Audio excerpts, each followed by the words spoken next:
강남 학원가 일대 마약 음료 사건이 발생. 보름째지만 수사는 지지부진합니다.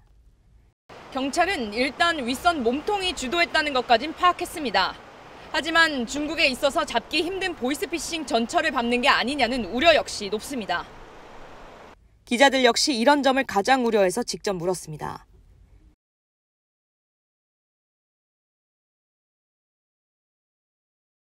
네, 일단 저희들도 협조를 구하면서 여기서 저희들 계속 수사를 하고 있습니다.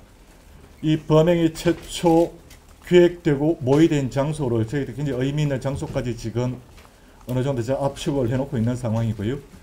피해자들의 범죄 사실 이외에도 저희들이 필요한 수사 정보는 지속적으로 제공을 해줄 예정입니다. 그리고 지금 마약 범죄 심각성에 대해서는 전 세계가 다 공유를 하고 있고, 저희들이 지금까지 중국하고 공조를 통해 가지고 송환을 해주고 해온 전례가 있습니다. 이 건에 대해서도 저희들이 단지 국제 공조 요청에만 그치는 게 아니고 실효적으로 협조가 이루어질 수 있도록 지금 다각도로 접촉 중에 있다는 것 다시 한번 말씀드립니다. 마약 음료를 나눠준 조직과 이를 빌미로 1억 원 가까이 협박하며 돈을 뜯으려 한 조직과 우유에 마약을 섞어 이른바 마약 음료를 제조한 조직, 그리고 모모제약 브랜드 테두리와 그럴듯한 포장에 담은 제작 지원책까지.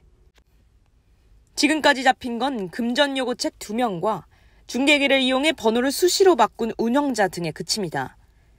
10층짜리 피라미드 건물로 치면 약 5, 6층까지는 파악했지만 1층 최고 상층부부터 4층 정도까지 이른바 몸통 혹은 윗선이란 주범들은 파악조차 안 된 겁니다.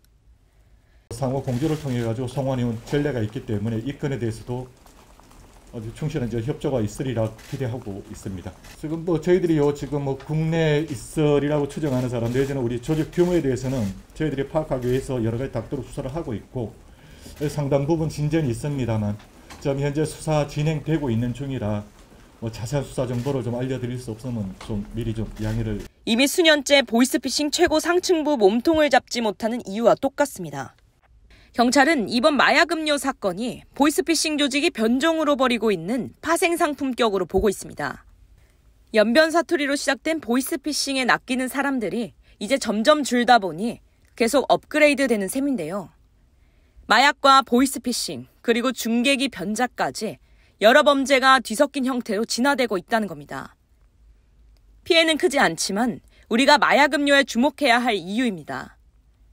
자식이 마약 음료를 마셨으니 이를 빌미로 1억 원을 요구하고 카톡으로 2번, 전화를 4차례 했지만 다행히 낚인 부모는 없었습니다.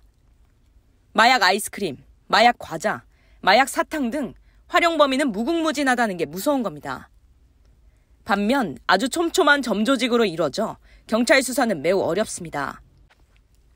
주범격인 이 씨가 박 씨에게 마약 제공, 이 씨는 길 씨한테 마약류 수거 지시, 김 씨에게 마약 음료를 만들어라 지시하고 이걸 대치동으로 배달하라 지시하고, 박 씨는 박스로 묶고 라벨을 붙이는 역할을 했습니다.